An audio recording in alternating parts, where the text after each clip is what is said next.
Qala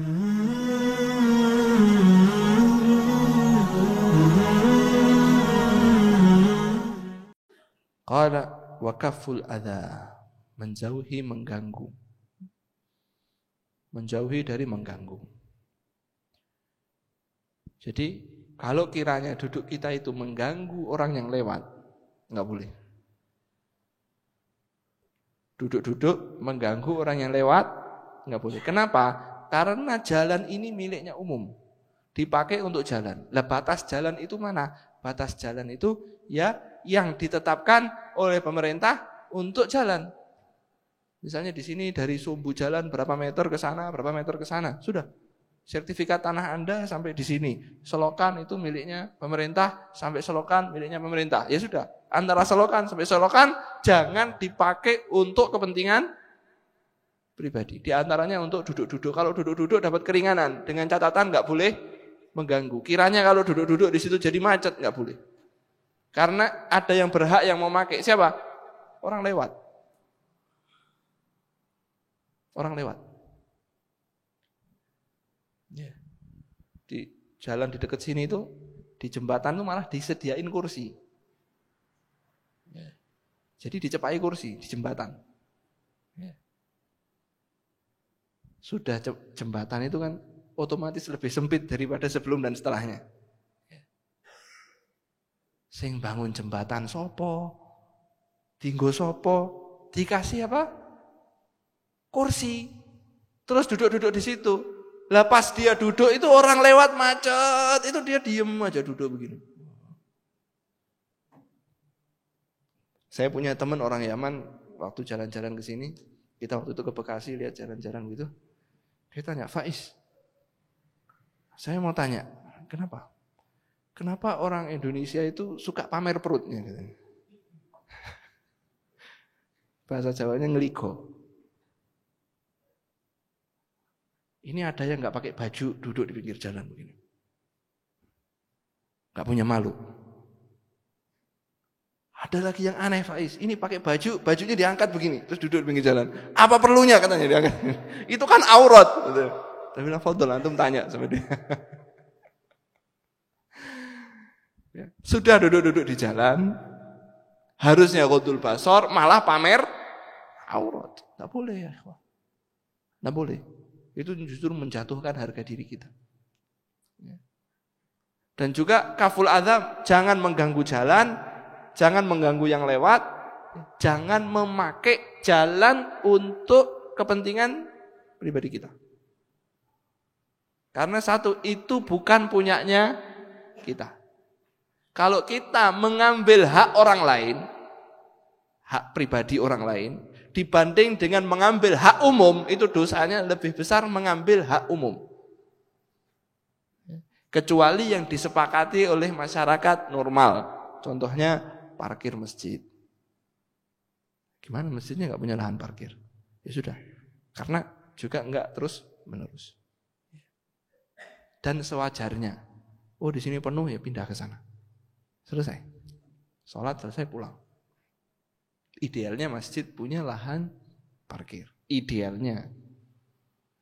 Kan, tapi tidak mencukupi, sudah. Nah yang jadi masalah adalah kita bermudah-mudah ya, menggampangke untuk menggunakan tempat umum untuk kepentingan pribadi kita. Kalau memang terpaksa sudah. Mau bertamu, parkir di pinggir jalan sewajarnya. Ya, tapi kalau di situ terus setiap hari, ya, ini repot gitu ya. Apalagi di depan pintunya orang. Saya jam 3 pagi ingin berangkat ngisi pengajian, buka pintu, gret, innalillahi wa inna ilaihi raji'un.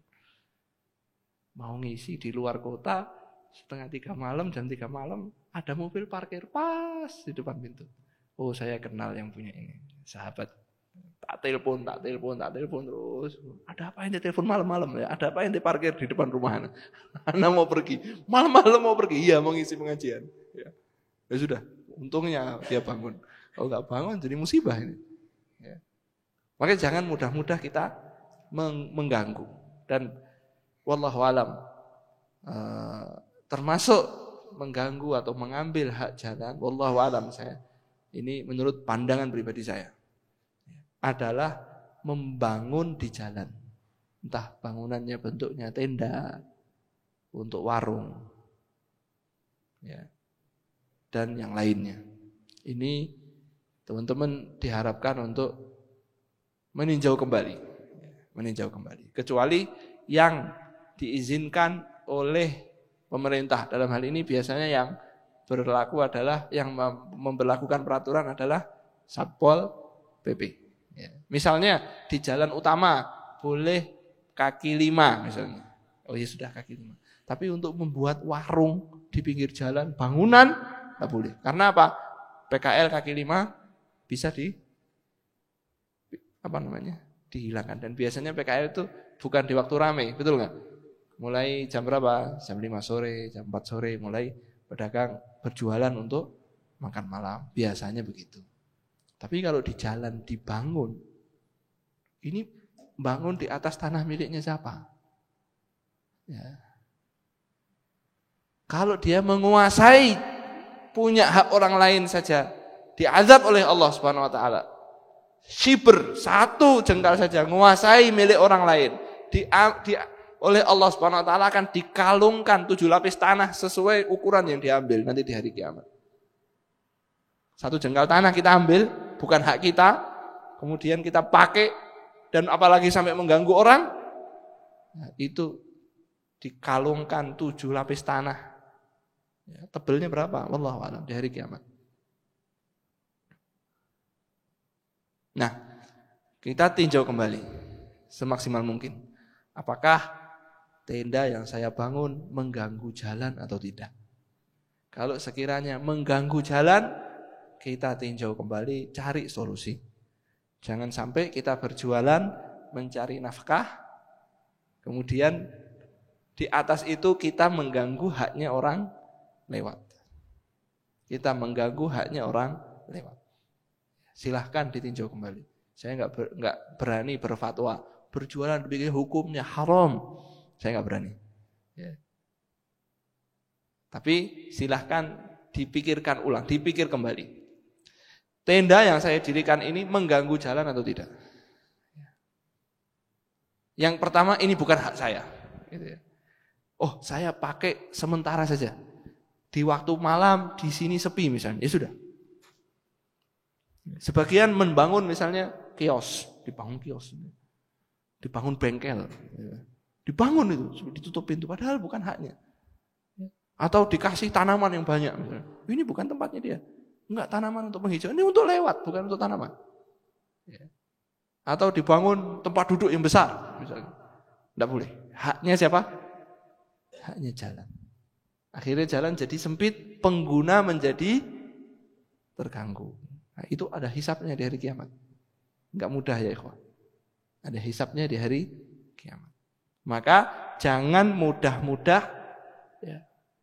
mudah-mudah memakai fasilitas umum untuk kepentingan pribadi kita kecuali di tempat-tempat yang diizinkan oleh pemerintah. Diizinkan oleh pemerintah. Atau dianggap wajar oleh masyarakat. Atau dianggap wajar oleh masyarakat. Kalau sudah dibatas di luar kewajaran dan kita mengambil haknya yang seharusnya tidak kita ambil, apalagi sampai membangun bangunan, itu berarti kita menguasai tempat itu yang bukan milik kita. Ini termasuk mengganggu pengguna jalan. Maka sebisa mungkin masjid, ya sudah membangun sesuai dengan tempatnya. Enggak cukup, ya sudah sabar, naikkan ke atas lantai 2. Enggak punya duit, ya sabar. Jamaahnya membludak, cari masjid yang lain. Atau kalau mau menutup jalan, tutup sekedar kegiatan selesai langsung dibuka. Contohnya sholat Jumat. Begitu qomat, sholat, tutup sebentar, sholat cepat-cepat, habis itu apa? Selesai. Langsung segera dibuka. Atau misalnya walimah. Walimah nutup sekian jam, 1 jam misalnya. Atau 2 jam, atau 5 jam. Ini 2 hari 2 malam misalnya. ditutup 2 hari 2 malam. La ilaha illallah. Jangan ya, kok. Ya. Saya tidak punya tempat. La yukallifullah. Ya kalau Allah nggak membebani harus walimah harus besar. Kalau mau undang orang banyak, carikan gedung. Kalau mau nutup sewajarnya izin. Nutup berapa lama? Nanti jam 8 tak tutup, zuhur tak buka. Enggak, nutup 2 hari 2 malam. Jadi budaya mengganggu orang itu masih membudaya di tempat kita. Dulu saya di pesantren, tapi sekarang adat ini mulai berkurang. Di Karangpandan, di Karanganyar, di desa-desa itu, kalau mantu mengadakan acara pernikahan, itu nyewa sound system, ya, itu besarnya sak kolom-kolomnya. Diguantung besar-besar, 3, 4. Untuk apa? Wong sak mene 2 itu sudah buanter repol. Itu 3 hari 3 malam nggak berhenti.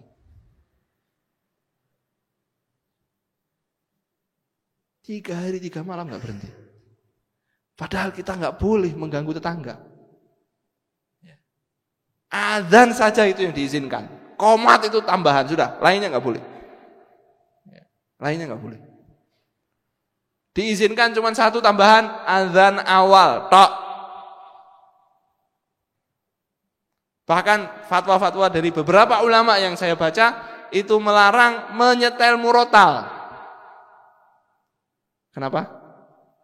Karena akan mengganggu. Ada orang yang masih tidur. Oh, waktunya subuh kok. Lah dia Nasrani kok, harus bangun. Ya bangun pagi itu saya. Lah dia nggak mau, haknya dia. Di rumahnya dia, urusannya dia, pribadi dia. Setel samping masjid. Wah, murotal. Apalagi di Jawa Timur itu. Bukan lagi tetangga yang terganggu. Orang yang di masjid itu loh diganggu. Antara azan dan iqomah itu sunahnya apa? Salat sunnah, doa. Enggak. Ya Sayyidana, ya Rasulullah, ya akhi mau doa ya akhi. Ya. Diganggu, enggak boleh. Harus dengarkan. Ya. Sambil antara jeda. Yang di dalam masjid terganggu, apalagi di luar-luar. Enggak boleh. Maka dalam hal ini, peraturan pemerintah itu menetapkan aturan menggunakan loudspeaker untuk masjid. Tapi memang aturan ini belum ada konsekuensi hukumnya. Artinya ketika dilanggar tidak ada pidana. Tidak ada hukuman. Ya, sifatnya apa? Himbauan.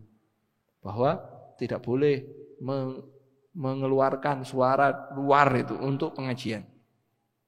Enggak boleh mengeluarkan suara keluar untuk pengajian. Kecuali untuk azan. Khutbah Jumat enggak boleh kecuali kalau jamaahnya membludak sampai luar. Baru boleh pakai suara luar. Enggak boleh murotal aslinya enggak boleh. Bolehnya kalau istilah kita itu ada tarhim gitu ya. Baca sholawat itu, tarhim itu cuma 3 menit sebelum adzan dibolehkan. Ya, 3 menit sebelum adzan. Habis itu enggak boleh. Pujian-pujian enggak boleh pakai suara luar dan itu yang benar. Itu yang benar. Karena apa? Mengganggu. Nah, jadi ikhwafillah rahimakumullah, artinya kita sebagai takmir masjid jangan mentang-mentang, loh ini masjid, Anda bertetangga dengan masjid, ya sabar, ya nggak boleh begitu. Mereka bertetangga dengan masjid, mereka juga harus dijaga haknya. Hatta muslim, misalnya dia haid, nggak bangun subuh, kenapa saya haid? Ya. Atau dia punya anak bayi, adzan, okelah adzan. Dia akan sabar karena saya bertetangga dengan masjid, mau nggak mau saya mendengarkan adzan, bisa ditoleransi. Tapi kalau pengajian, ini tetangga sebelah anaknya mau les, mau belajar besok ujian, ini pengajiannya dia apa? Loudspeaker, anaknya nggak bisa konsentrasi, betul nggak? Orangnya nggak ikut pengajian, orang tua nggak bisa jalan ke masjid, pengen baca Quran, suaranya harus dipaksa dengarkan pengajian. Ya akhi, beri orang haknya. Bukan begitu syariatnya kita. Bukan begitu syariatnya kita. Kita memberikan masing-masing haknya. Terlebih adalah haknya jalan. Terlebih adalah haknya jalan. Jadi ikhwafillah, kalau Anda ingin berjualan di pinggir jalan, silahkan perhatikan dulu. Dipikir kembali. Sebaiknya memang tidak menggunakan jalan. Tapi kalau memang keadaan memaksa dan lain sebagainya, silahkan pertimbangkan. Jangan sampai jualannya kita itu mengganggu jalan. Karena mereka itu yang berhak mau lewat. Jalannya yang mereka mau lewati, kita ambil untuk kepentingan pribadi kita. Maka harus berhati-hati. Kalaupun memang seharusnya begitu, sewajarnya dipertimbangkan di tempat yang kira-kira tidak mengganggu lalu lalang orang. Insya Allah keberkahan akan diturunkan oleh Allah Subhanahu wa Ta'ala. Tapi kalau kita jualan ya, di pinggir jalan, mengganggu haknya orang, membuat kemacetan, ya, sampai menimbulkan gangguan, nah itu nanti meskipun dagangannya laris, saya khawatir wallahu alam, saya khawatir keberkahannya apa? Berkurang. Kenapa? Karena dari jualannya itu dia banyak mengganggu orang lain.